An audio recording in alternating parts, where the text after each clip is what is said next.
alam dunia beki keeng loba jalma nu malaweng nu doraka beki anteng kana ibadah temayang.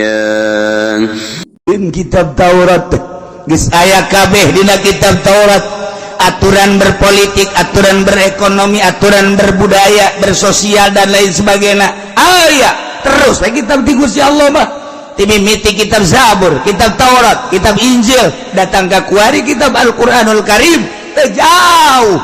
Sarua hudan minad dhalal. Nomor kedua rahmatul lilladzina hum li rabbihim yarhabun. Sebagai kadedekannya rahmat ka jelema anu sieun ka Allah dirahmatan ku Allah. Urang kuarikeun sieun ya ka Allah nu mantak diuk ngaji ge ieu teh sieun ka Allah. Hayang nyaho Allah teh kos kumaha mun bisa mah kadeuleu Allah teh. Mun bisa ngan kulantaran teu bisa karasa. Karasa ge can bisa atuh bebarengan jeung nu geus boga rasa. Nu boga rasa ge teu kanyahoan di mana bae geus lah tuh ngadakeun bari ngopi-ngopi. Gitu bae lumayan kan. Masya Allah di luar mah pan ieu ngaji teh ngopi ongko ngarokok ongko nyaplek ongko emang aing teh nyaho dah cenah so amat kiai nyaona di mana ai urut ngajina loba cangkang pan eta urut sia meureun kacang ambalaya bacang ambalaya pan eta lamun lain urut sia sinaon. Berarti kan sia salila ngaji nyaplek terus. Ye, aing mah ngaji sia mah nyaplek. Sarua jeung anu nyayomkeun aing. Kiai mah kiai kena ngaji, aing mah aing bareng dahar. Pan tolol eta jelema kos kitu.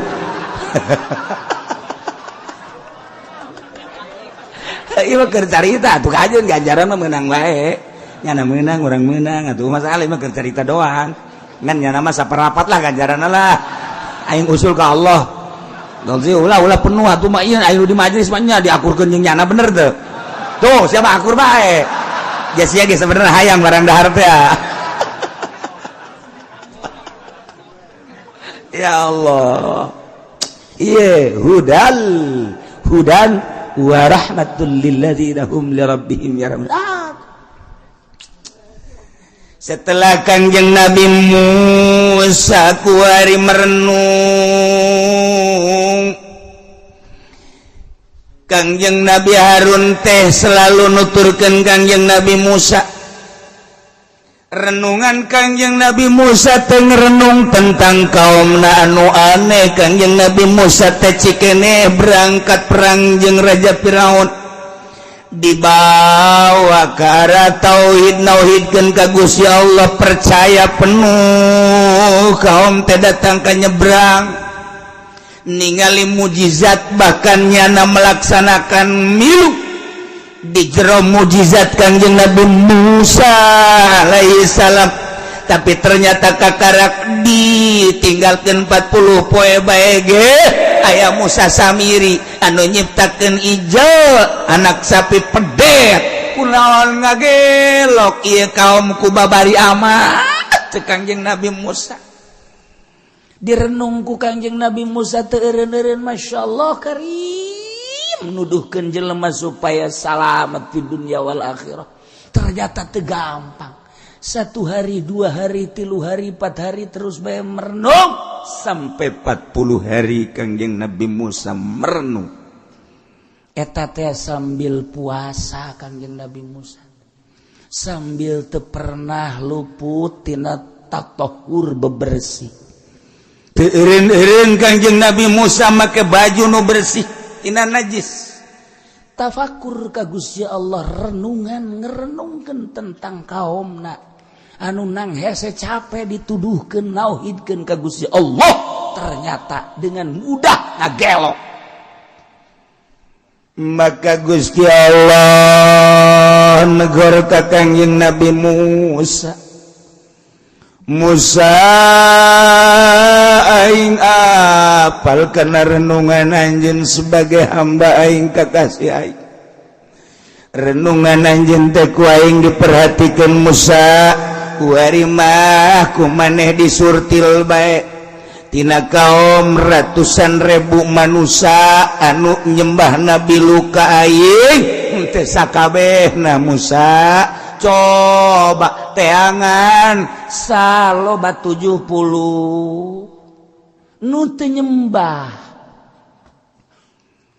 coba teangan ku Kangjeng Nabi Musa teh dulur kamari keur waktu aya Musa Samiri mawa anak sapi anu menang ngamodip tidak perhiasan kaum Kipti haju di sararembah coba cek Kangjeng Nabi Musa nu teu milu nyembah aya sabaraha coba Kangjeng Nabi Musa ngasruk ternyata bener ayat 70 orang Masya Allah tina 500.000 manusia 70 nu teu nyembah 500.000 manusia 70 sabaraha persen coba sabaraha persen ya Allah ya Rabbi kumpulkan coba nu 70 coba ka dieu kabeh kumpul kabeh nu 70 kakarak aya 60 10 deui cek Gusti Allah teangan begitu diteangan anak muda 10 masih pemuda keneh Masya Allah umuran bangsa 17-18 tahun anak muda anu teu milu nyembah ka anak sapi anu kapedek 10 kadi cek kadi anak muda Masya Allah ya 10 sore ku Kangjeng Nabi Musa nu 70 dikumpulkeun pemuda kunaon tuh ketika ku Kangjeng Nabi Musa kaistimewaan ieu kaistimewaan ketika ku Kangjeng Nabi Musa dek di beat dek dibawa munajat aneh eta nu 70 isuk-isuk jadi kolot kabeh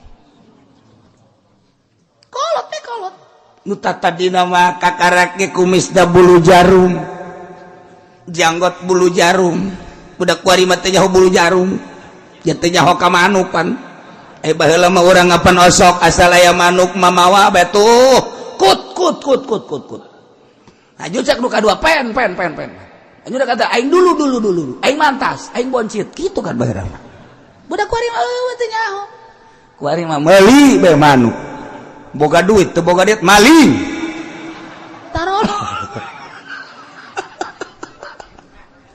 ajawan gula mah aja kajawan jasa jujurna aduh kurang di deuleu manuk di mana coba nyayangna oh di tangkal anu saya bisa naik coba naik engke 5 poe naik oh geus geus endogan sabaraha endogna kakarak aya 2 ke sampe oh geus endogan sabaraha endogna aya 5 oh kuari keur dikereman tuh baheula mah mun aya 5an sering hiji lamun aya 5 kebeneran dieu teh ngan tiluan engke 2 nu hiji saurang babari baheula mah terus dikereman di daun tongan haju dicirian di tangkalna tak bae make asal aya nu kos kitu berarti geus aya nu boga batur ge datang ka dinya oh geus aya nu boga nyaun jujur jasa baheula mah geus aya tanda tah tangkal aya manuka di bareng di deuk geus aya nu boga tah tandana geus didaekeun Masya Allah eta nikmat amat hirup di zaman eta tah zaman jujur kuari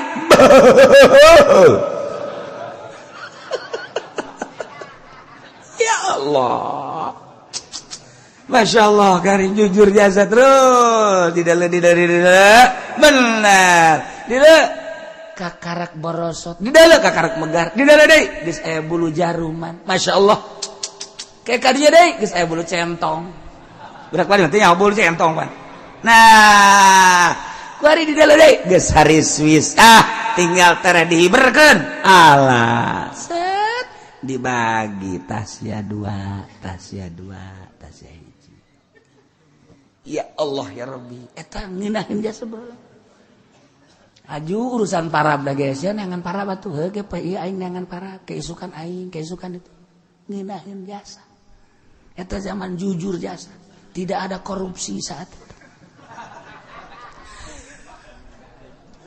iya anak muda nu 10 ternyata kehebatan hatena cinta ka Gusti Allah aya ma'rifatullah di jero hatena jadi kolot dirupakeun ku Gusti Allah jadi kolot sanajan kuari ge nu sabenerna mah anak muda di jerona aya ma'rifatan ngan teu dibuktikeun kolot bae ku Gusti Allah kolot eta teh mantak sewaktu-waktu kos aki-aki eta budak sewaktu-waktu mah ngora sewaktu-waktu mah kos budak eta teh jelema lain sambarangan lamun aya jelema kos kitu ka eta lain jelema sambarangan dua barangan eta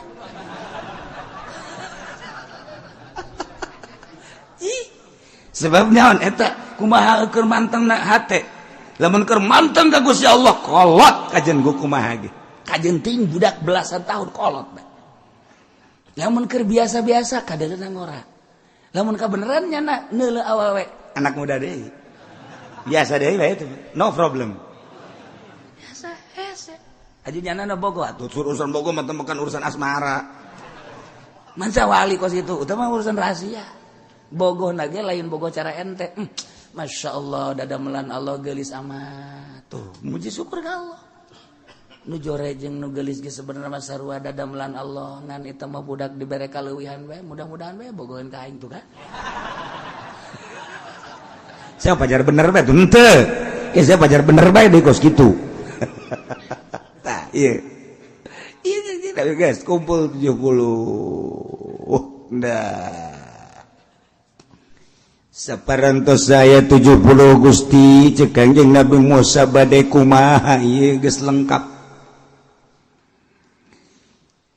cek Gusti Allah nu 70 teh Musa ajak munajat ka Gunung Tursina bawa ku maneh lantaran eta lain jelema sambarangan sakitu poharana di saat Musa Samiri ngajakan ngaibadahan ke anak sapi tapi tetap lu 70 maka aing bae ibadana pohara jasa haju sanggeusna diajak munajat maksudna dek naon diwarah dek diwarah naku sebab naon cek Kangjeng Nabi Musa lantaran nyana cicing bae saat batur aribadah ke anak sapi lancet maneh Nabi Harun dakwah keras-kerasan nyana padahal mah aya kewenangan untuk sama-sama dakwah tapi nyana tetap baik cicing baik ngan nyalamatkan diri doang maka lu 70 ajak ka Gunung Dursina ku aing diwarah cicing baik teh bahaya Masya Allah Gusti nu mantag 70 teh kumaon gitu pan ayat 12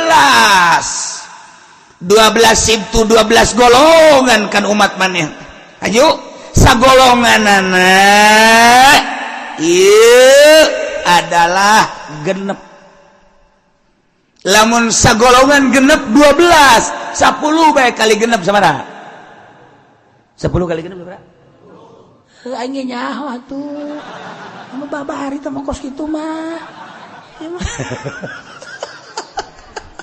tinggal lu 2 kali genep tuh bener pinter dah nah jadi genep 10 jeung 12 sabaraha 72 Gusti sedangkan Gusti nitah teh 70 golongan abdi teh kapan aya 12 sagolongan dicokot genep ieu kan leuwih 2 ieu kumaha Gusti nu 2 nu hiji ngaranna Kalib nu hiji de ngaranna Yusa eta mah antep ulah diajak munajat kunaon Gusti aya rahasia ke di tukang Masya Allah geus dibejakeun ka Gusti Allah nu mantak kami mah geus pernah zarah ka Kangjeng Nabi Yusa alaihissalam di Yordan panjang kuburanna ge penerus Kangjeng Nabi Musa tah ieu dongengna tah 12 golongan satu golongan cokot genep memang aya nagengan sakitu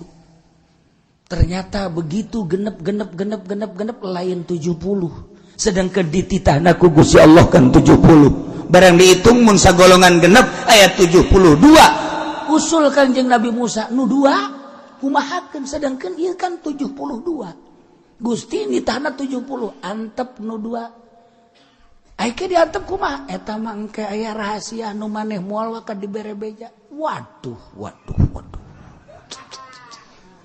Cek Kanjeng Nabi Musa pohara. Setelah kumpul tina genep sagolongan Yusa jeung Ki Kalib mah dinasehatan ku Kanjeng Nabi Musa. Instruksi ti Gusti Allah Yusa jeung Kalib. Anjeun mah cicing bae di dieu, teu meunang diajak munajat ka Gunung Tursina. Aduh.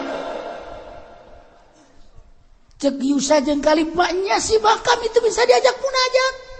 Ieu instruksi ti Gusti Allah. Teu bisa. Tetep pangusulkeun ka Gusti Allah. Ieu mah geus ulah loba omong sia geus ti Gusti Allah na kitu usul. Masa sih? Pan anjeun mah kalimullah bisa langsung bicara jeung Allah pangusulkeun. Diusulkeun ku Kanjeng Nabi Musa. Gusti nu dua ge hayang milu. Kudu kumaha menanganina Gusti.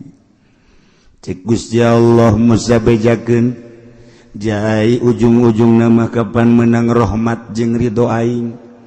Sanajan nyana teu milu munajat ka Gunung Tursina tetep nyana sarua menang karidoan jeung rahmatna sarua jeung nu munajat bejakeun ganjaranna malah leuwih gede tibatan nu milu ka ditu kedah cicing bae teh aya rahasia barang dibejakeun ku Kanjeng Nabi Musa seperti eta mangga atuh ai kos kitu mah ujung-ujungna mah hayang ge rahmat jeung ridho ku Gusti Allah diulahkeun mah jeung aya rahasia anu encan dibejakeun mangga kami mah geus diimah bae. Nu 70 berangkat jeung Kanjeng Nabi Musa alaihissalam. Masya Allah. Diabadikeun di Al-Quran ieu ayat. Waqtara Musa qaumahu 70 rajula. Allahu a'lamu bimaradi mili Kanjeng Nabi Musa ka kaumna. Saloba 70 rajulan 70 lalaki eta teh malam ya budul ijla bi amrihi ta'ala ti golongan jelema anu henteu nyembah ka anak sapi dengan perintah Allah geus ditantukeun ku Gusti Allah waktu-waktuna supaya tepat ketika ku Gusti Allah geus ditantukeun waktuna awas Musa waktu eta kudu berangkat maneh limikotina nu geus dijanjikeun ku Gusti Allah. Begitu datang kana waktu nunggu Kanjeng Nabi Musa selama nunggu teh layan satunggu-tungguna instruksi ti Gusti Allah. Musa bejakeun kanu 70 puasa. Sanggeus puasa ulah batal wudu. Sanggeus ulah batal wudu make pakaian kudu nu bersih, ulah make pakaian nu kotor. Bejakeun. Nu 70 puasa terus-terusan. Salila 40 poe sarua bae nu 70 teh puasa bukanangan korma hiji doang. Sahur korma hiji, percis kos urang bulan Ramadan bae kitu. Tuh, siapa seri? Henteu berarti kan? Puasa kos urang mah kos kieu. Hayang menang Lailatul Qadar di mana horeng. Jabukana ge boho, kopi aya, teh manis aya, rujak aya. Karujak-rujak asem aya, naonan atuh. Masya Allah ngebreng-breng di dinya. Deuk biar kapanggih jeung Allah na teh mah kapanggih jeung rujak. Tah, 40 poe Musa puasa. Puasa nurut nu 7 poe jam memang geus boga keyakinan ka Gusti Allah. Batur nyembah ka pedetnya nama henteu titah puasa mantep jasa bukana cukup korma hiji sahur korma hiji siap wudu ulah batal ketika batal cepat wudu ketika batal cepat wudu selama 40 poin siap ulah make pakaian anu mewah-mewah tur make pakaian anak kudu nu bersih bae ulah kacampuran ku noda najis jeung sejamana siap nu 40 puasa kabeh wudu teu batal wudu Kanjeng Nabi Musa saat eta kemudian make pakaian sangat sederhana di samping eta bersih pakaianna ulah kapanggih jeung saha heula nu 70 tadru ka aing kabeh cara ricing we. Tuh nu mantap urang ge kapanggih jeung Allah teh kos kitu.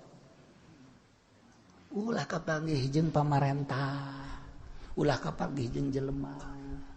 Ulah kapanggih ulah daharna ulah seubeuh teuing. Cukup korma lamun urang mah lah ai hiji memeureunanan potongan urang mah moal kuat nya 3 lah langsung masalah. 3 kan usah gede kieu korma. Kuari waya korma Amerika teh tuh poe teh sumpah kieu tah.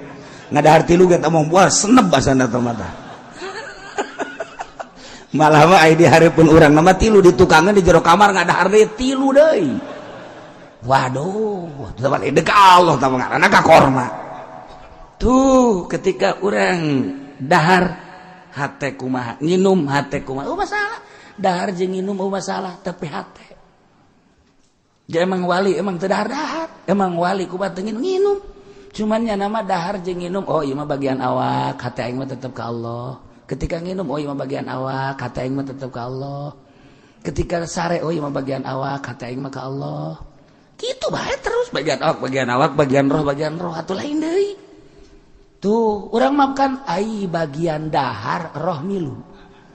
Mau menikmati. Wow, ecrak balecrakan. Moh harajasa. Oh ka Allah keur dahar teh. Begitu keur salat, keluar roh deui. Tedekeun ka Allah. Endang nginget-inget dahar ngeunah amat tadinya. Beuh masyaallah, sambalna buatan mana eta? Asalna Cibiuk moal salah eta kajeung. Tuh, urang mah teu daekeun tah roh teh di ka Allah kan teu daekeun endahan ka dieu deui. Berarti lain wali. Ari wali mah ketika dahar hate ka Allah bae. Sapira teh mah awak doang, nu awak mah kege pae. Nginum lah sapira jeung awak. Sagala rupa. Jadi teu anti. Teu. Malah dari bandingkeun jeung nu puasa, anu puasana aju ujub jeung anu dahar nginum ka Allah bae. Atuh bandingan dahar nginum ka Allah. Daripada puasa ujub aju ngomong kieu. Ih, budak teu puasa, nanaonan. Cara aing rupa puasa bae. Bah. Geus moal beres sama kami.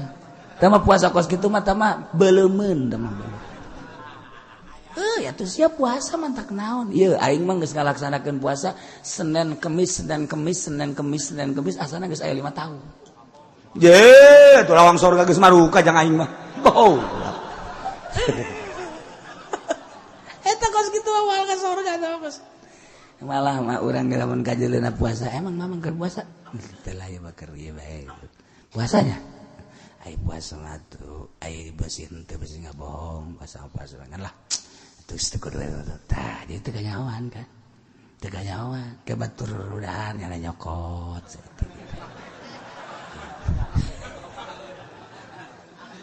Maksudnya henteu nyokot doang abeh teu kadele puasa tapi teu didahar. Henteu. Dicekel we gitu tah set mun kue teh mun roti teh roti nyekel nyana ge nyekel tapi teu didahar. Abeh kadeuna ulah kos tu puasa. Ke pribumi ka jero diwapeun.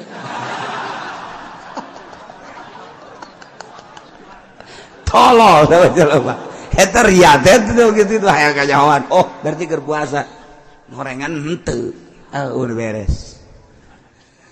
Geus puasa 40 poe wudu teu batal-batal make pakaian sederhana nu bersih. Cunukana waktu ningang kana mangsa.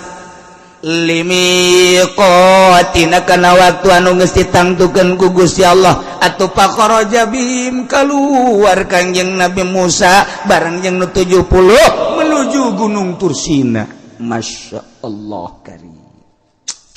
Ieulah jelema-jelema pilihan anu ketika batur nyembah ka pedet cenah mah teu. Cuman sayang manehanana teh ieu henteu ilu dakwah. Batur-batur nyana-nyana. Jadi aya usim dakwah, usim henteu. Kuduna kan kitu hirupna. Usim dakwah, usim henteu masalah. Ieu mah cicing bae, usim dakwah jana cicing bae. Berangkat jeung Kangjeng Nabi Musa naik ka Gunung Tursina. Ngan cek Kangjeng Nabi Musa di pertengahan cicing heula manehnya. Kula heula dek ka luhur sorangan instruksi ti Gusti Allah mangga naik Kangjeng Nabi Musa ka luhur. Begitu naik, Masya Allah, turun cahaya seperti mega di luhur langit. Hese dicaritakeunana anu lir teu beda jeung mega turun ka handap, tetapi dicaritakeunana hese nu mantak hese warnana disebut berem lain, disebut koneng lain, disebut biru lain, disebut hejo lain, disebut herang lain, disebut hese warna eta teh hese dicarita tercengang kabeh keindahan warna nu turun ti langit. Kakara Kangjeng Nabi Musa ngawean nyauran, yap kadia ayo kadek naraek kabeh naraek asup ke jero mega eta mun cara mega cahaya nu luar biasa. Masya Allah karim. Pohara di jero eta teh keindahan anu luar biasa.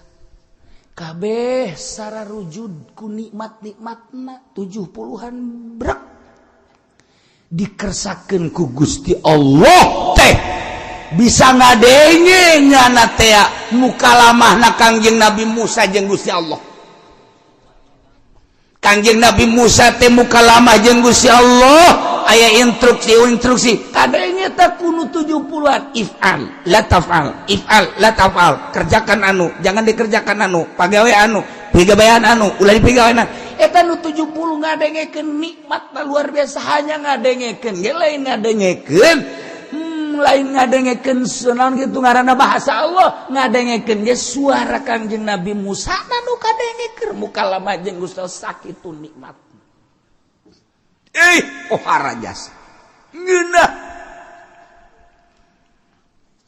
da lain lalagaan nikmat pohara jasa geus lila langsung naik deui ka luhur eta si cahaya mega kabeh bersyukur ku ngeunah teh ngadenge munajat Kangjeng Nabi Musa. Urang mun ngadenge doa para wali bae kan ngeunah. Urang ngadenge babacaan wali Allah emang teu ngeunaheun babacaan mah eta kena tapi penyentuh umat hate. Doana para wali padahal mah doana eta kena kok tersentuh hate urang kunaon? Sebab nyanana langsung jeung Gusti Allah. Urang doana mah eta kene, babacaan eta kene tapi kok indah amat. Quran mun dibaca ku wali Allah urang ngadengekeun ngeunaheun amat. Ko lain deui sih. Lain tina suara, lain tina makhraj, lain tina gaya, tetapi aya keindahan tersendiri. Ngadengekeun wali Allah maca Quran teh lain deui kunaon eta? Hatena langsung jeung Gusti Allah. Urang ngadengekeun qori ngeunaheun, tetapi datang ka ceuli doa. Saindah-indahna jeung sangeunah-ngeunahna, sabagus-bagusna makharijul hurufna datang ka ceuli doang. Carita anang ke di luar ngeunaheun nya ngaji bagus jah makhraj ngan seukur sakitu. Tapi ketika wali Allah maca Al-Qur'anul Karim rada lain deui saya nyebutkeun anak kok tiis amat hate. Ketika ngadenge wali ngadoa kok ngeunaheun amat padahal mah eta kena ieu cacak-cacak wali Allah atuh komo Kangjeng Nabi Musa. Geus teu bisa dibayangkeun. Nu mantang sahabat babarengan jeung Kangjeng Nabi kabeh jadi wali Allah. Ashabi kan nujum bi ayyim iqtadaitum ihtadaitum. Sahabat kaula lir teu beda jeung bintang di langit anu gemerlapan. Kabeh bercahaya atuh panu dituturkeun ka Kangjeng Nabi. Anu dikupingkeunana suara Kangjeng Nabi. Bi ayyihim iqtadaitum ka mana bae anjeun nuturkeun. Sahabat ihtadaitum bakal meunang pituduh. Jehe. Nu mantap urang teh lamun ngadengekeun kiai anu lain kok kana hate jadi lain deui sok dengekeun kiai partai baliklah hareudang kunaon teh teu eureun-eureun ngajakan ka Golkar mah seneb aing mah eta sia datang eta si sok dibere duit oh eta sia mah tolol sakalian tolol bae aing jalan seneb beda atuh komo ngupingkeun Kangjeng Nabi Musa kakuping mukalamah jeung Allah lain suara Allah na tapi suara Kangjeng Nabi Musa nu keur munajat ka Gusti Allah indah amat masya Allah kabeh cirambai cai mata lain sedih tapi nikmat. Bunga nu pohara luar biasa. Eueuh papadaan. Indah na pohara nu 70. Pohara.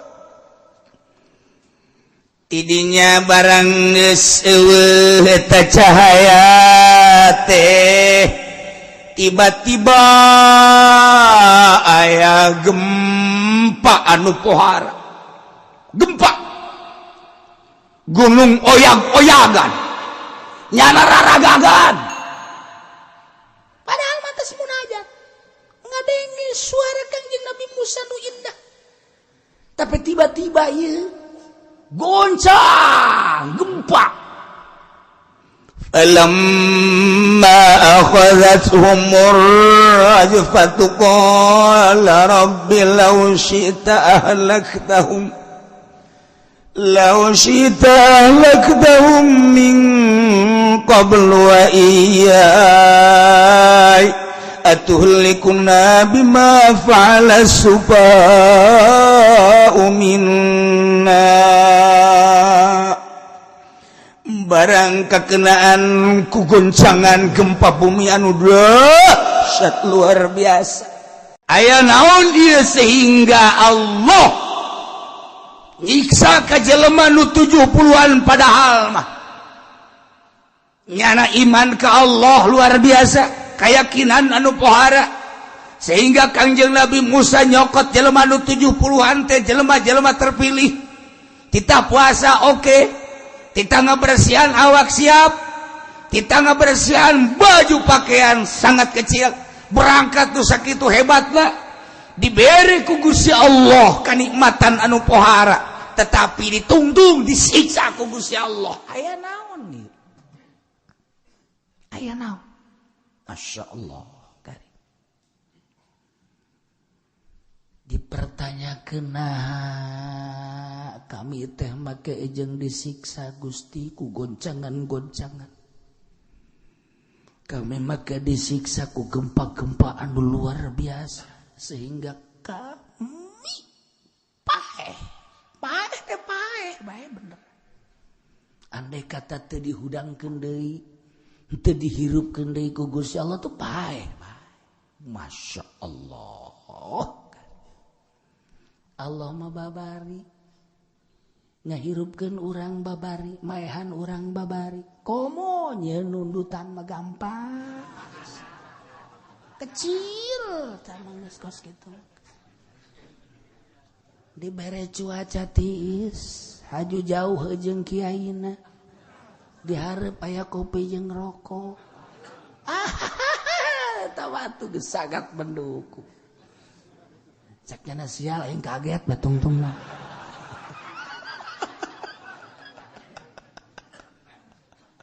maka wasal tadi diberi kaget deres itu kaget-kaget amat beblon jasa lah kieu sok kaget-kaget bacakna tuh kiai atuh kula-kula masing-masing bae sih ayo bae sih kieu ulah sok ngomong kos kitu cakna kami kiai cakna kami mah keur penting pentes kiai nonton naon tuh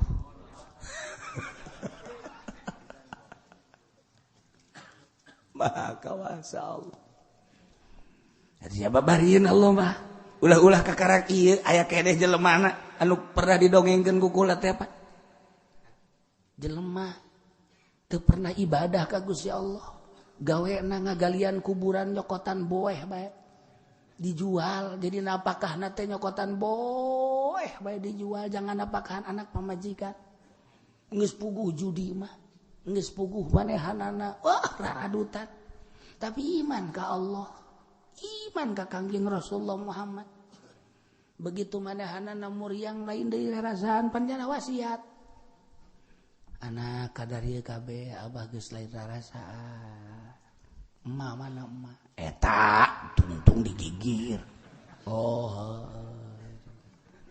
naon tuh mah abah geus lain deui rarasaan asana abah paeh paeh mah paeh bae jajalin abah bae nu paeh mah lain kitu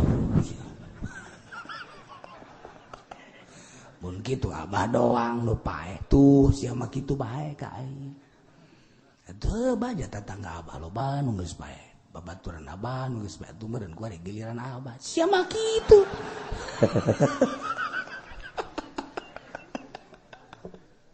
Ajar naon tuh bah abah kieu kapan sieun jasa ka Gusti Allah sinaon tuh bah pan abah sok kadege wejangan ti kiai naon bah di akhirat pan Gusti Allah boga surga jeung neraka nu bener dikasorgakeun nu salah dikanarakakeun juk pan abah mah hirup kayaoan ku sia pan jore jasa abah mah ih sakanya aku lagi bener patuh pan siapa mabok aya di abah zina aya di abah judi aya di abah haju abah mapan napakah tegagali kuburan neangan boeh jangan apakahan masia jeung sia burung kula ieu tina boeh paingan kula kadang-kadang jadi pocong. Aja ku abah abah mah wasiat bae mun abah bae abah mah belum bae ih bah ulah tuh pan urang mah Islam ngajian belum wasiat sia ulah teh belum geus belum kumpulkeun areng-areng abah lebu-lebu abah andai kata aya tulang taleng anu encan jadi lebu tutuan ku sia kena jadi lebu haju di saat angin gede aurkeun lebu abah di luhur gunung atawa ka laut ulah satempat kena acak-acakan lebu abah emang kunaon kitu bah pokona abah sieun jasa disiksa abah engkepan hese aya lebu mah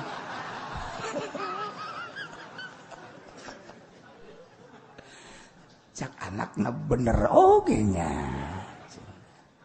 siap-siap laksanakeun wasiat abah siap bah tah abah tenang abah geus lah cukup abah geus moal disiksa eueuh bae geus bos geus kayakinan abah geus kos kitu geus hal geus bah egera paeh bae je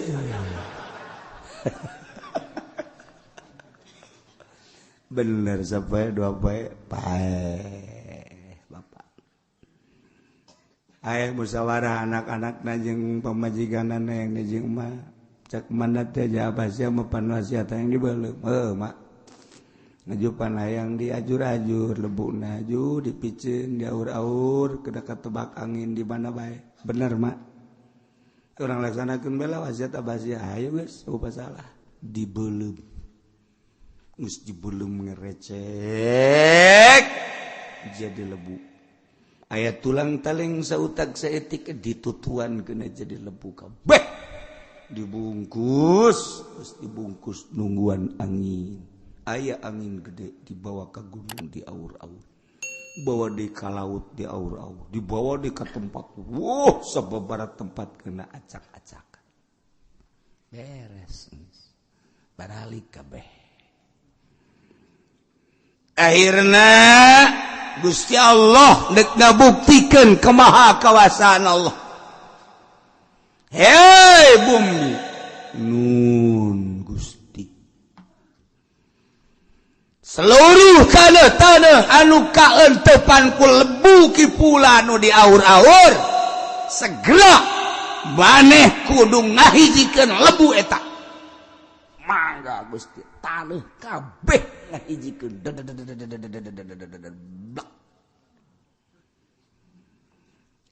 lebu-lebu nu geus kahiji jadilah maneh kipulan jadi deui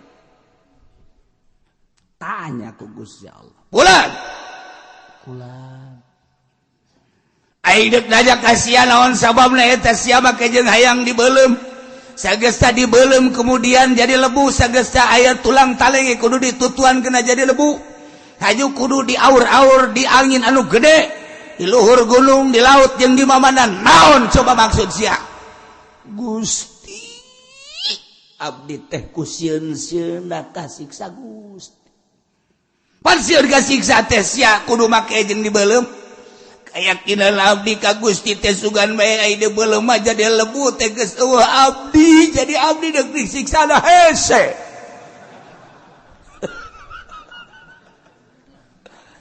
Jadi sieun nu matak di beuleum we haju di aur-aur ku sebab sieun ka aing. Sieun Gusti. Sieun ka siksa aing sangat sieun abdi teh kumbung-bungna disiksa.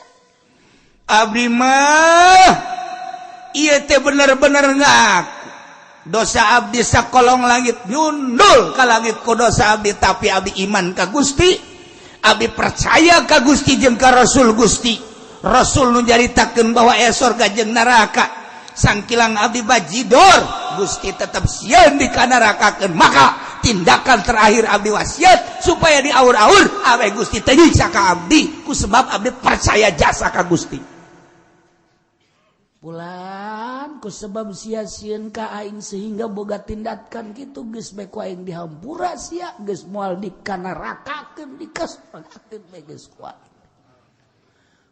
Gusti nun jasa tuh abdi ieu di ka sorga ku sebab naon boga kayakinan sia jeung sia-sieun ka aing tuh. Jadi urang lamun sieun ka Allah nyaan sieunna dihampura ku Gusti Allah. Lumantak jelema lamun nonton main bola we eta mah teu sieun ka Allah. Beuleum tah mah. Kecuali nyana cara tadi men tadi beuleum di aur-aur. Geus cek ulama kuari mah deuk bajidor mah bajidor bae. Maling-maling bae, korupsi-korupsi bae, zina-zina bae. Los engke wasiat bae ka pamajikan. Aing mah pangmeuleumkeun bae ngadengikeun surah Ki Uci kamari. Awe aing di akhirat teh disiksa. Bagas dilaksanakeun tungtungna di dunia di belum di akhirat dikerbekkeun di neraka. Tungtungna disiksa dunia akhirat. Maksudna mah yakinna boga kayakinan anu pohara ka Gusti Allah. Ieu mah carita gampangeun Allah mah. Dikumpulkan lebu-lebu nungus edi mamana ge dihijikeun dijadikeun urang deh masya Allah atuh tadi dage urang cai mani tadi dakan urang cai mani mah atuh lamun dikeluarkeun ti peuting haju dikagelaskeun isuk-isuk haju ku urang pake sarapan ja embung sanu daek nyuruput cai mani gila nu aya. Tapi kan dibentukkan ku Gusti Allah nu gagah jadi Mike Tyson, jadi Muhammad Ali, jadi Norton. Jadi pemain bola, jadi Kempes, Ronaldo jeung sajabana. Pohara tuh. Jadi politikus, Jimmy Carter, jadi George Bush, jadi Pak Harto, jadi Idi Amin. Apa pohara jasa eta jelema masyaallah. Di samping nu bararagus para nabi, para rasul. Keun tambah jelema-jelema anu geus dilalur urang kuari anu di pasar gawena eta cai mani anu di kantor eta cai mani eta kos kitu nu kuari jadi bupati emang bupati lain cai mani cek pedut anu kuari jadi dandim cai mani eta teh kos kitu teh nu kuari jadi raja Jokowi cai mani ambean ku sia Ahok atuh cai mani sia cai mani bedegul teuing si cai mani. Maha kawasa Allah tina cai mani jadi urang. Jadi lalaki, jadi awewe. Masya Allah. Aya nu geulis, aya nu jore, aya nu kasep, aya nu jore. Cai mani kan kabeh ge. Engke bakal dikembalikeun ku Gusti Allah. Sian anjeun aing tina cai mani, ku aing dijadikeun manusia. Inna khalaqnal insana min nutfatin amsyajin nabtalihi faja'alnahu sami'an basyira. Inna hadainahu sabila imma syakira wa imma kafura. Inna a'tadna lil kafirina salasila wa aghlala wa sa'ira. Innal abrara yushubuna. Terus dan selanjutnya. Tina nutfatin amsyaj cai mani lalaki jeung sperma opum awewe dihijikeun. Selama 9 bulan nyana di jero rahim borosot keluar jadi si Juned. Kan? Wah, urang cai mani urang. Masya Allah, tak kudu ingat aing cai mani jadi kieu nang Allah engke bakal ka Allah. Urang tuturkeun aturan Allah tuh ulah sok sambarangan. bakal balik ka Allah. Aslina urang mah lain mudi kadeuleul ieu lain. Aslina manusia mah roh anu diciptakeun ku Allah leuwih awal di alam roh. Awak urang mah ieu mah taneuh menang nyieut tina turab minha khalaqnakum ti taneuh aing nyieun sia. Wa fiha nu'idukum aing bakal ngabalikeun deui ka taneuh. Ti taneuh ka taneuh urang. Kasep tinggal kasep, kubur. Jore tinggal jore, kubur. Gelis tinggal gelis, kubur. Nu jore mah geus hirup kene ge kubur bae.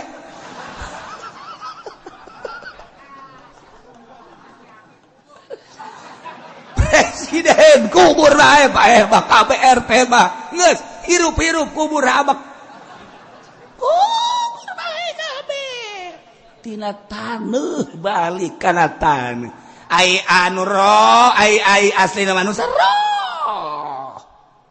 Roh aslina mah urang. Awak mah tina taneuh dibalikeun ka taneuh kubur. Macam-macam kuburana.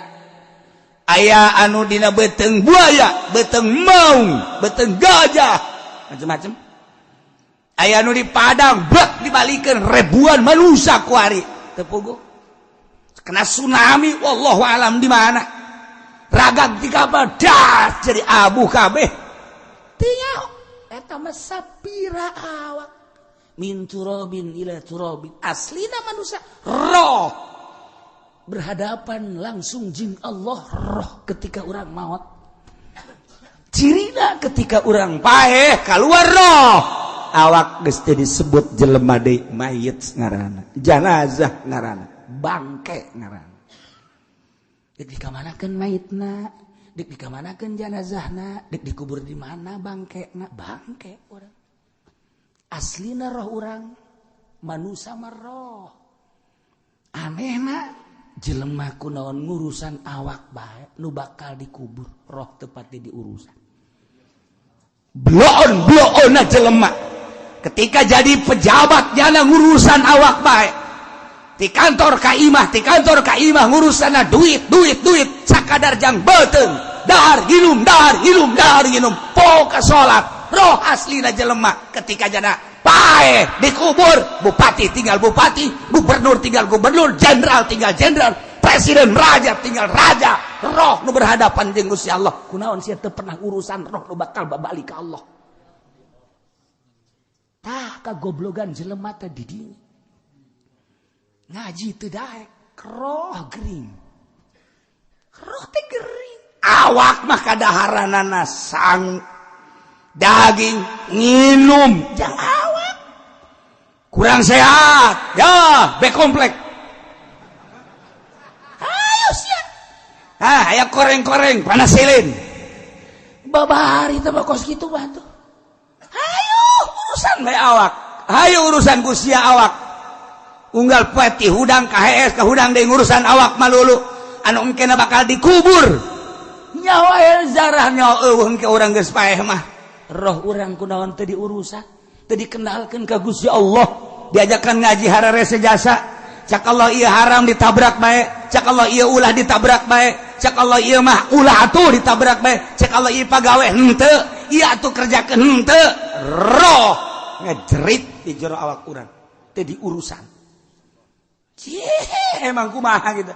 Nu mantak ieu urang ngaji teh ieu kuari keur mere dahar roh, kena yakin ke Allah.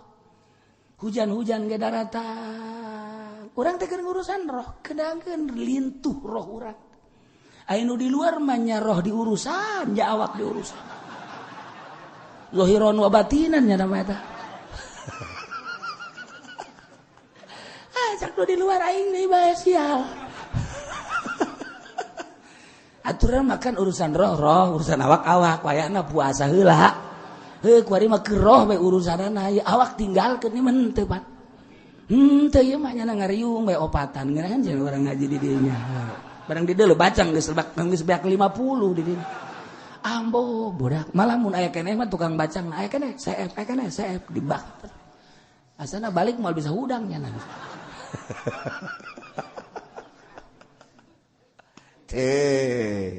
Babarieu ieu ge paeh 70 satu hari satu malam yaumun wa lailatun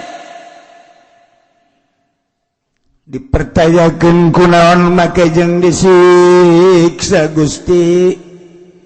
Qala Ibnu Abbas, cek Ibnu Abbas nu mantak disiksa li annahum lam yuzailu qaumahum hina abadul ijla.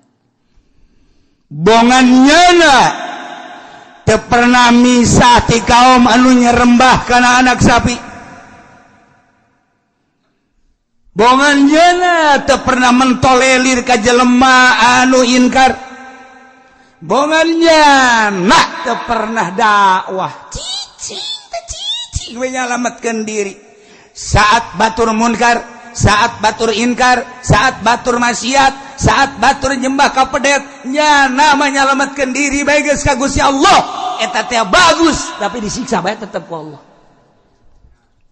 Ieu hesena jadi kiai di dieu ngomong salah teu ngomong salah.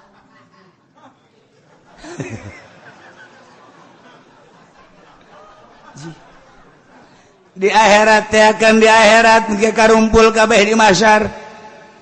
Ain geus badar Agus bageus ngeunaheun jasa timbang saha ngaran abdi Junid. Tigali salat puasa nang di saha sia ieu salat puasa nang di kiai. Ah bagus. Mana kiaina? Kiai abdi bagus.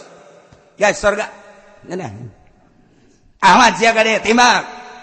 Sia bagus ieu salat jeung puasa nang di saha sia? Nang ti guru abdi. Sia hirup ka zamanan Kangjeng Nabi Muhammad henteu. Sahabat henteu. Abdi mah zaman kiai anu.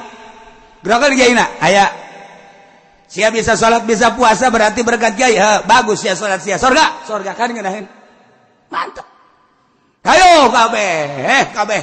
Tuh ditararanya salat teh bagus, zakat teh bagus, segala rupa bagus. Ditanya nang saja kiai, pengajian di mana sia? Di anu. Bagus, bagus. Surga, surga, surga, surga. Ngeunaheun. Tak jawara.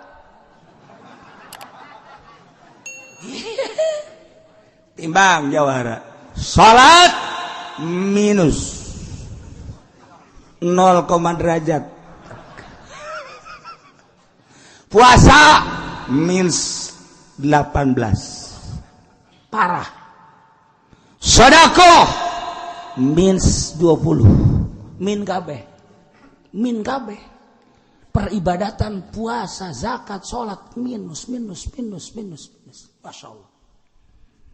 Main simpong, wow, 100%. Bener.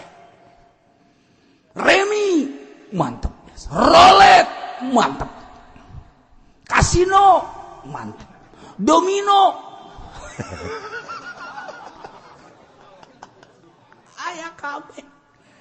Ayah kabeh, Masya Allah. Mabuk. Ayah. Maling di pabrik loba. Ngadu kotok aya. Jawara sasia ngaran Prengki abdi. Nang sasia ngaranan Prengki. Lah nyaonang sa loba KTP abdi mah Prengki Predi.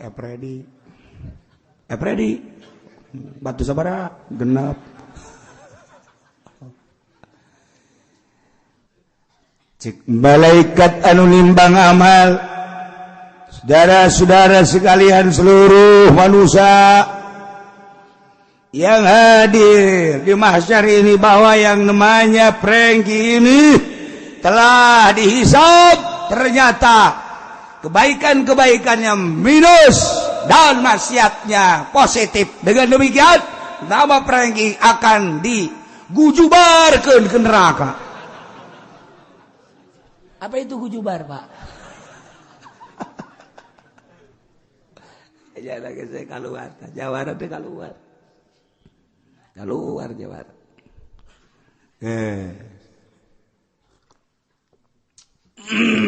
Barang keluar, malaikat. Enon sia.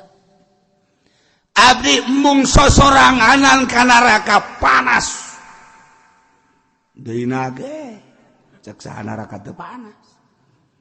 Sia hayang jeung saha ka neraka jeung kiai anjeun kiai panggil ka dia kiai panggil abdi mah geus jelas ka neraka tapi abdi hayang bareng jeung kiai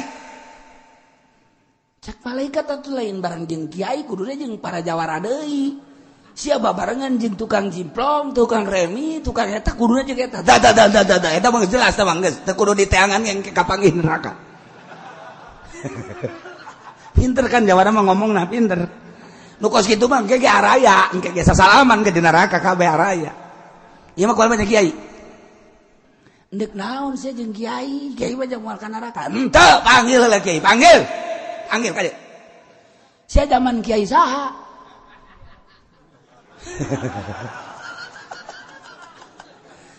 abdi zaman Ki Fudoli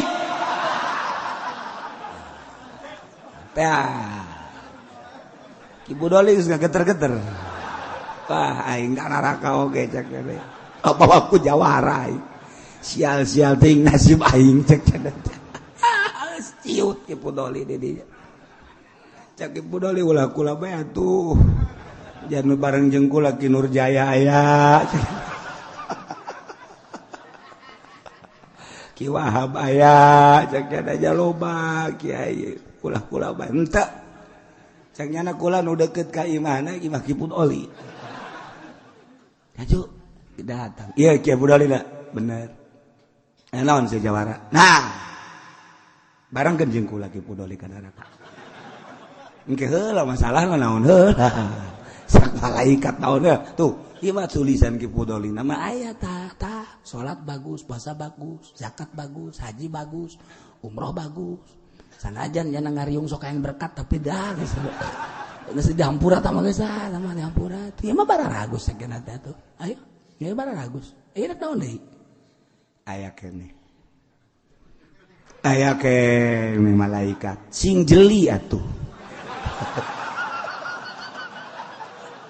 jawara mah sial bae di akhirat ge tolol jawara mah sokos di dunia bae ngotot bae jawara mah ngotot aya naon di sia jawara kieu malaikat kula memang sadar tukang kitu bobok tukang tarok kula kan tukang ngadu kotok di tukangeun imahnyana tapi kunaon nyana teu pernah ngalarang kula diantepkeun ku nyana nafsi nyana ceramah ka batur nyana ngaji nyana magahan santri ngariung kula ngadu kotok ditungtungeun imah lah kahalangan sababara imah tapi kula diantepkeun bae teu pernah dilarang nah ku gara-gara nyana teu pernah ngalarang kula terus ngadu kotokna dengan tidak pernah melarang hijikeun jeung kula ka neraka cek Ki Fudoli sial-sial teuing nasib aing cek nasib aing jadi kieu tanya deui mail sia Ki Fudoli emang bener henteu pernah ngalarang henteu emang kunaon sieun kula kanyana sebab liana mah jawara bae kiai mah pokona mah tugasna ngalarang urusan kabelah dituna dek nurut dek tenurutkan lain urusan kiai aing main gapleh diantep aing main remi diantep aing mamawa imah ka imah hareupeun nyana lewat kunyana diantep aing adu kotok diantep aing nuntut ka pangeran dengan nyana ngantepna ka aing tetep kudu bareng jeung Ki Fudoli ka neraka jahanam aduh cek Ki Fudoli aya bae akhirnya bebe jaka Gusti Allah Gusti kumaha ya hijikeun tetep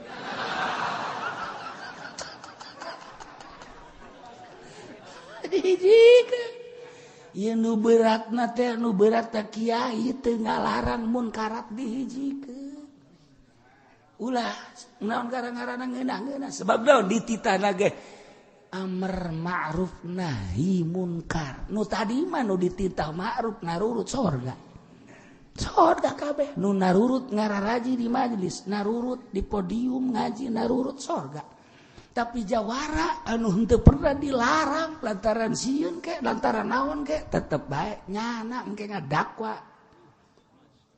ieu nu beratna keung meunang tibana ieu tah falamma akhadhat humur ajfatu nu mentek ieu nu 70 sakitu bararagus tadi disiksa ku Gusti Allah dengan goncangan-goncangan gempa bumi nu dahsyat datang kapaekan ieu teh merupakan siksa cek Ibnu Abbas lianahum lam yuzailu qaumahum lantaran manehanana henteu pernah misakeun ka kaumna hatta abadul ijla sehingga kaum-kaum ngibadahan ka anak sapi nyana henteu pernah mentolelir nyana henteu pernah dakwah janu dakwah nama Kangjeng Nabi Harun nu mantap Kangjeng Nabi Harun teu kuateun ge dakwah anu ngabantuan nu iman ka Kangjeng Nabi Musa aya ngan cara ricing bae ku cicingna disiksa ku Gusti Allah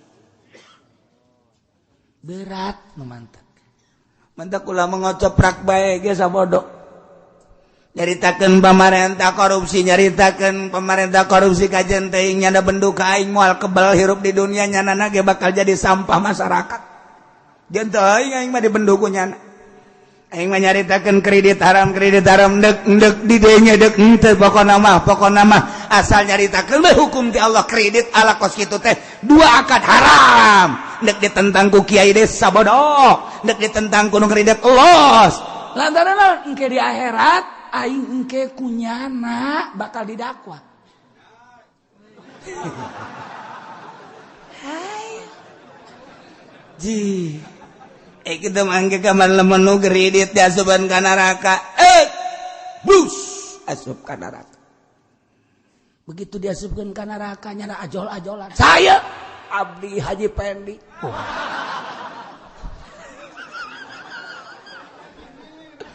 coba kunaon Mang Haji ieu bisa ka neraka ngredit mobil teh anggeus cek malaikat teh tetep abdi mambung sorangan panas hayang jeung satu hayang jeung kiai satu kiai di zaman abdi satu kiai na Ki Fudoli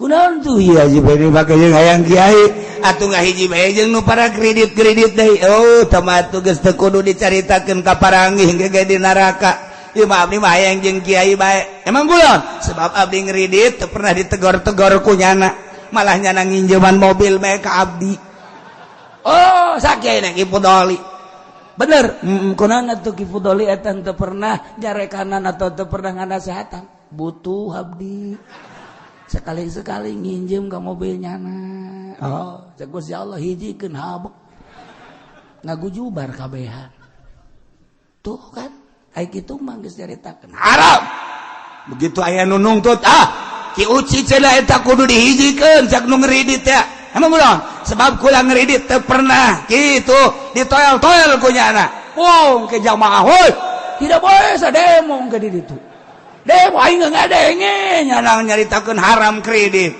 aja sia kredit aing mah ngredit terus jadi nyana anu ka neraka aing mah aman Ki Fudoli doang nu ka neraka dipimpin ku Haji Pendi ya nah iyalah urang ketika aya munkarat nu mantap kula mandek bawel bae kajen teuing dipake ka bendug ge kajen ketika aya kiai dibere duit ku pamarentah nyen proposal eta teh duit haram kajen kula mah dibenduan ge sebab eta teh lain jang kudu pondok pesantren eta mah duit ti APBD jang masyarakat eta mah duit rakyat getih eta teh lain kudu dibangunkeun ka pondok pesantren lain kudu jang masjid. Nah didinya lah kula mah sok ngomong bae kiai-kiai anu ngajukeun proposal eta teh lain kiai nu kos kitu mah penjahat berlabel kiai cenah bendu jeung teuing kula mah di bendu ge geus siap jasa ajo engke di akhirat nyana dipanggil kula geus ngomong kitu bae geus di mana sih cenah letak haramna mun hayang nyaho mah namun yayasan ngajukan proposal teh 100 juta anu turun mah 50 juta bocor 50 juta malah aya nu ngeri aya hiji proposal ngajukan 500 juta di pondok pesantren kemudian DPR anu nandatangani DPR anu ngabantu begitu turun 500 juta dibikin ke pondok pesantren yayasan nama 150 juta berarti tekor seberapa 350 juta emang aing teh nyaho jasa lillahi ta'ala Allahu akbar per detik ieu nyaho jasa jelema nyaho yayasan nyaho DPR anu memperjuangkeun ge insyaallah nyaho jasa insyaallah nyaho jasa haram eta DPR nanu jelas geus haram jasa korupsi nyana ngajukeun haram memfasilitis tuh siapa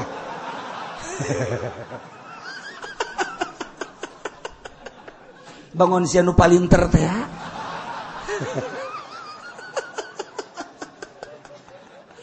jasa eta kakarak hiji encan dicaritakeun nu samiliar encan jauh ieu hanya di Kabupaten Tangerang jauh insyaallah kulanya DPR lagi nyaho yayasan lagi nyaho cenah kiai kok bisa nyaho kitu emang gaib tanah panjanana bebeja ka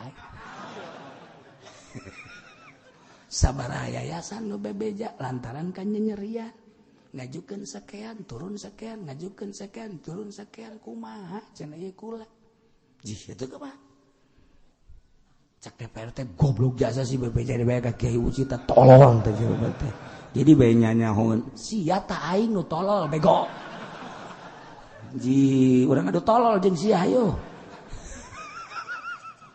kula mah bawel kajen abenaon di akhirat aing aman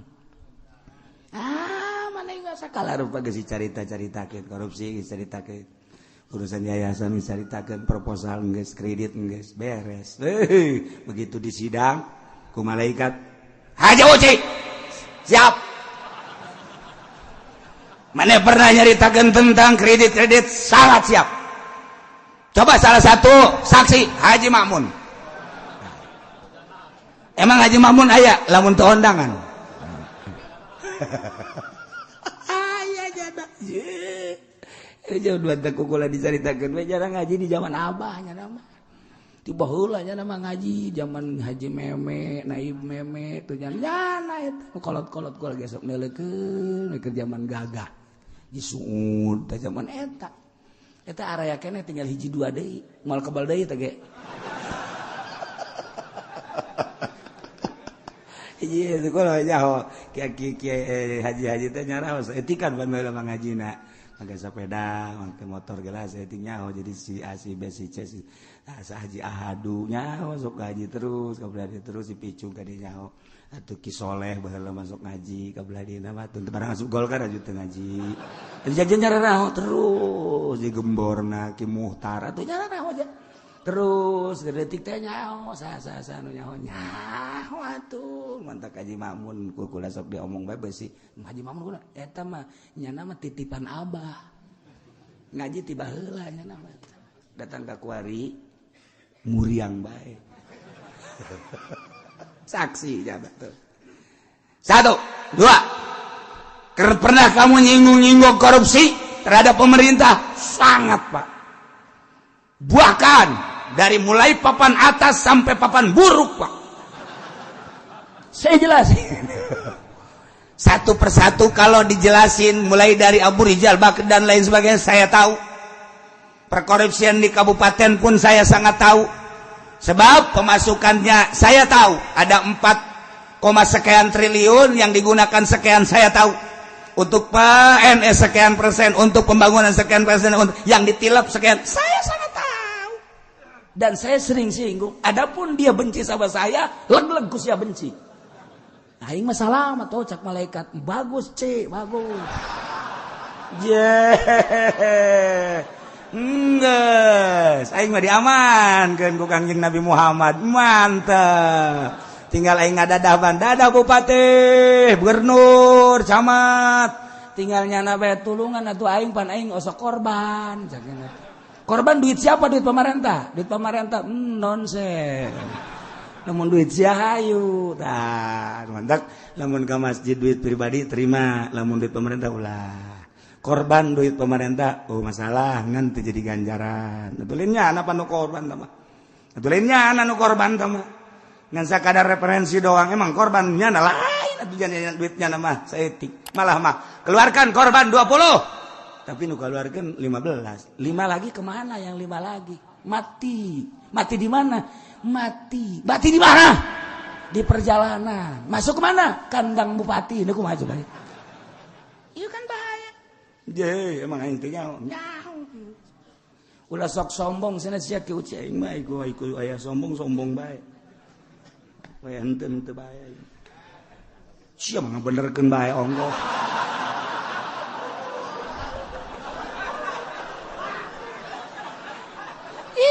Abeh naon di akhirat aman, di dunia moal kebal carita-caritakeun ku aing alah geus segala rupa dicaritakeun. Oh mun nyaritakeun kelas MPR kelas DPR emang teu nyaho jasa insyaallah jauh emang kiai bisa nyaho kos kitu atuh aing sekali-sekali asup ka ditu asup ka DPR aju maksudna kadeuleuh dan henteu aing teh mau jadi jurig sekali-sekali jadi jurig